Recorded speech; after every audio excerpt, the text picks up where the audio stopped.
Hello mga kasari, update tayo sa ating tindahan. Ayan naman, okay naman yung ating tindahan. Ngayon lang ako dito nung nag-vlog sa inyo. Punong-puno pa rin yung ating mga paninda. Yan po. Yes, ang dami nating bigas. O, tinabigas natin. Ano pa, meron pa yan sa baba. Nandun o, kung makikita nyo. Ayan siya, yan. Ayan, bigas yan. Ibang dami pa naman. O. Ngayon, nag-grocery ako doon sa palengke kanina. Naka-worth o ito. 2,214 tayo sa palengke lang yan. Alam niyo ba, first time ko rin mag-ano sa Pure Gold worth of 33. Tingnan natin yung resibo. Ito yung resibo natin. Yes, ito. First time. 11 years. Pure Gold lang yan ha. Isang receipt lang yan. Naka 33,000. Ayan o. Kita niyo ba yan? 33,031 pesos. 30.20 kasi 31 na yan. Diba? First time ko yan. Ang haba ng resibo.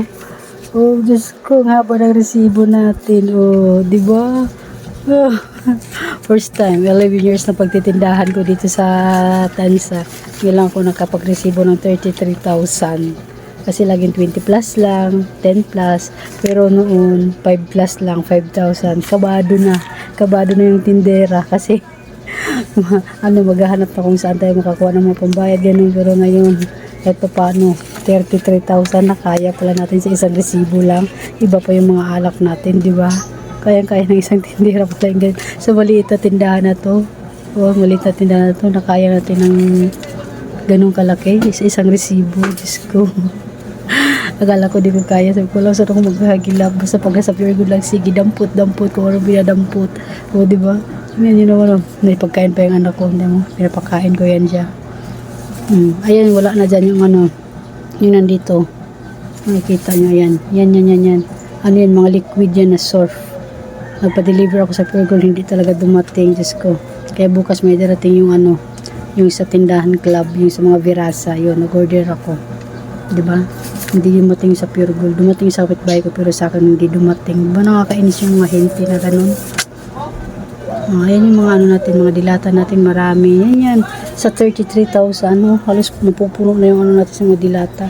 Alam mo, may bago tayong alak. Ito yung bagong alak, pero di ko alam kasi nakikita ko sa mga nagiinuman dito sa amin. Ito yung bagong na binibili. Kasi ang mabinta sa akin, Jean at saka si Alfonso talaga. Ito. Meron ba kayo niyan yan? Diba 250 bintahan ko, pero sa groceryhan yan, 210. 1.5, sabi niya, wala daw ibang ano.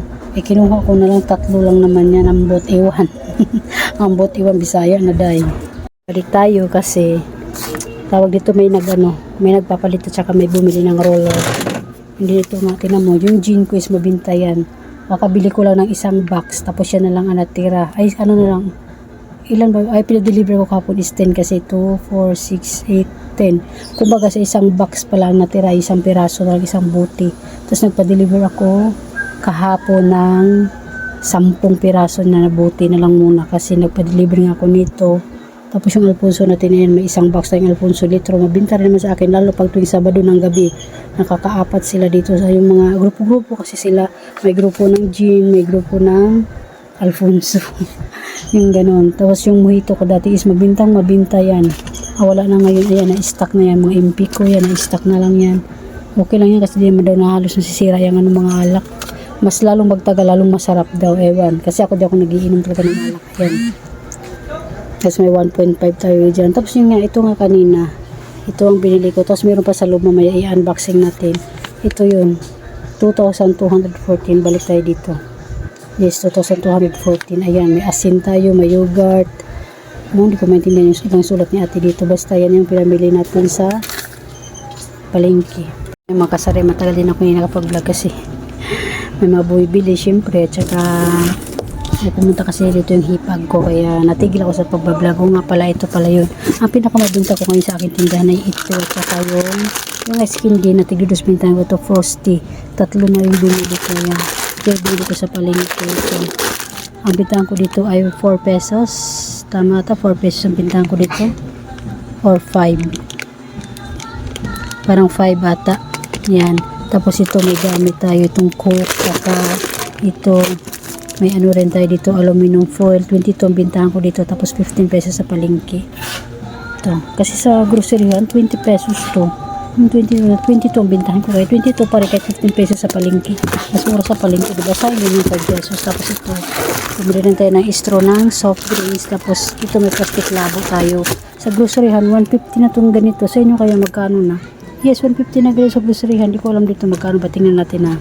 Ano lang siya kasi dalawang binili ko. 120 lang siya. Tapos sa groceryhan is 130. 130 pala tama, 130.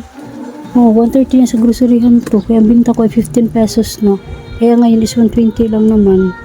15 pa rin bintahan ko. Nagtaas nga pala talaga siya. Plastic labo nga pala to. Dalawang ganito ang binili ko. Tapos ano pa ba yun?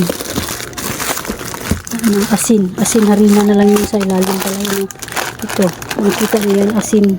Mga asin yung kakaharina. Tapos ito may isukal tayong wash. Ang wash ang puwapatak ay halos 17 pesos sa tinda. Ay sa palengke. Tapos bintahan ko ay 20 pesos. 20 pesos ang ano ko bintahan ko dyan. Tapos, syempre malaki na rin kita natin dyan, 3 pesos bawat isa. 3 mahigit kasi 16 something lang siya eh. 65 per kilo. Yun ang ano natin. Medyo malaki-laki rin kitain natin dyan. Dito ako sa loob ng bahay. Ito yung yam shop. Palengke ko pa rin ito binili ko. Yam shop.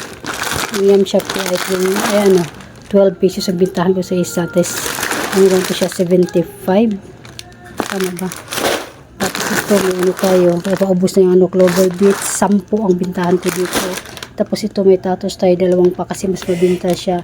11 pesos ang bintahan ko. Tapos ito, easy is 12 pesos. Ayam shot. Dalawa rin palang yam shot. Ito, yam shot din yung isa. Yan yung chichirya. Tapos ito yung sinasabi kong cola. Ayan. Ito yung iba-iba yung flavor. Tapos ito, cola lang talaga siya. Ice candy. 2 piso ang bintahan ko nito. Tapos mura lang naman kasi siya. Tingnan natin na ito. Binubuksan ko na. Guys, ito. Meron kayo nito. Bumili na kayo. Ito, i-display nyo. Ayan, 2 piso ang bintahan ko dito. Tapos, ang ano ko pala nito, bili ay 12 pesos lang. Tapos, pinta mo ng 2 piso. Ilang piraso yan? 10. O may 20 ka na. May 8 pesos ka na, diba? 10 ba ito? 12. Ito, may 10 ngayon. Tapos, ito yung Coke na pinasabi ko na mas mabinta din. Yan, 2 piso yan. Pag ano, ilagay ko muna sa ref yan. Ano din ito? 2 plus. Ayan, 2 plus siya. 12, ay 13, ay 12 pala bintahan ko dyan sa 2 ano na yan. Tugto 12 plus yung guyabano lang ang 13 pesos. Tapos, mga pala sa Pure Gold. Ayan, pala may bigas tayo. Ayan, ang dami nating bigas oh. Ayan, alam mo, bumili rin ako ng ano, yung sa Milo. Ang dami yung binili ko. Nasa ilalim pala yung Milo. Pawis na ako, ang init sa bahay. Ayan yung mga stock natin oh. Ayan.